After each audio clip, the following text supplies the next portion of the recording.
आज हम बात करेंगे भानगढ़ के किले के बारे में, जिसके बारे में कहा जाता है कि शाम होते ही यहाँ आत्माएं जाग जाती हैं। भारत का सबसे हॉन्टेड किले के नाम से जाना जाने वाला भानगढ़ किला तभी शायद सबसे बड़ा अनसुलझा रहस्य बना हुआ है। भानगढ़ किले के बारे में वहाँ के स्थानीय लोगों का कहना है कि उन्होंने एक औरत के चिल्लाने, चूड़ियाँ तोड़ने और रोने तक की आवाज़ें सुनी हैं। साथ ही उनका कहना है कि किले में से किसी के गाने की आवाज़ें भी आती हैं और कभी कभी उन्हें परछाई भी दिखाई देती है।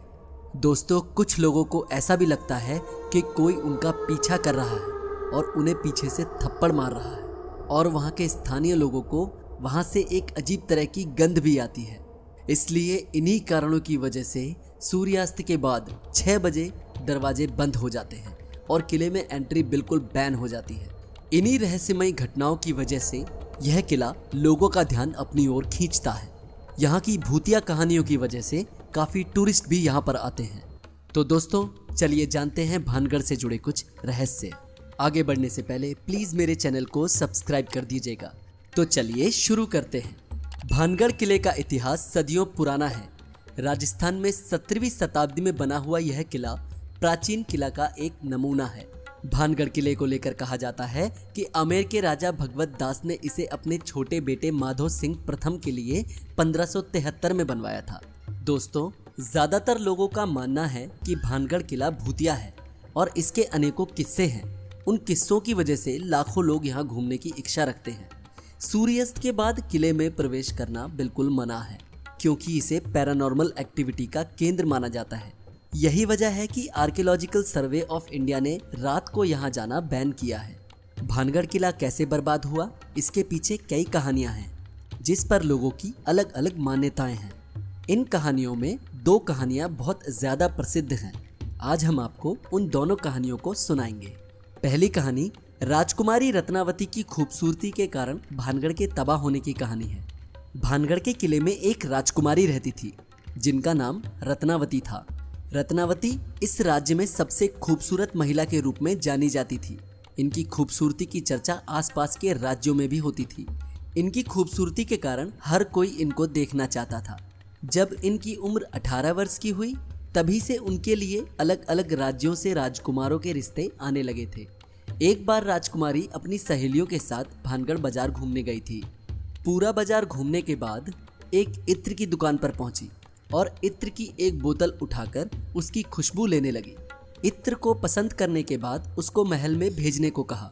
राजकुमारी से थोड़ी ही दूर पर एक व्यक्ति खड़ा था। उसका नाम सिंधिया सेवड़ा था, जो उस समय का बहुत बड़ा तांत्रिक था, जो राजकुमारी को एकटक निगाहों से देख रहा था।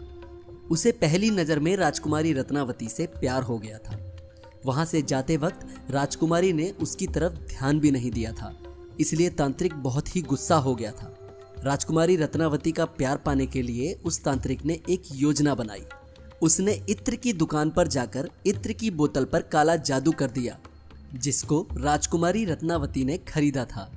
उसने अपने वशीकरण मंत्र को उस बोतल पर कर दिया था, जिससे जो भी उस इत्र को लगाता उस तांत्रिक के वश में हो जाता, इसके पीछे पीछे चला जाता। लेकिन राजकुमारी रत्नावती को इस बात का पता चल गया और उन्होंने उस इत्र की बोतल को एक चट्टान पर फोड़ दिया। चट्टान पर फोड़ते ही वह चट्टान लुढ़कते हुए तांत्रिक की तरफ जाने लगा। तांत्रिक ने जब उस चट्टान को अपनी ओर आते देखा तो तांत्रिक सब समझ गया। तांत्रिक को पता था कि वो अब मरने वाला है। तांत्रिक ने मरने से पहले पूरे भानगढ़ को श्राप दे दिया कि कुछ ही दिनों में पूरा भानगढ़ तबाह हो जाएगा, यहाँ उपस्थित सभी लोग मर जाएंगे। तांत्रिक के मरने के कुछ ही महीनों बाद भानगढ़ और अजबगढ़ राज्य के बीच युद्ध हो गया, जिसमें भानगढ़ की हार हुई और वहां के सभी व्यक्ति मारे गए, जिसमें राजकुमारी रत्नावती की भी मृत्यु हो गई। इसके बाद पूरा भानगढ़ सुनसान हो गया। लोगों का मानना है कि वहां पर मारे गए लोगों की आत्माएं आज भी भटकती हैं, इसलिए भानगढ़ किले को भूतिया किला भी कहा जाता है। और लोगों का मानना है कि राजकुमारी रत्नावती की आत्मा आज भी यहाँ भटकती है। तो चलिए अब हम आपको दूसरी कहानी सुनाते हैं, ऋषि मुनि के श्राप से भानगढ़ के तबाह होने की कहानी। जहां आज भानगढ़ किला है, उससे कुछ ही दूरी पर एक ऋषि मुनि की कुटिया थी, जिसमें ऋषि बालूनाथ रहते थे।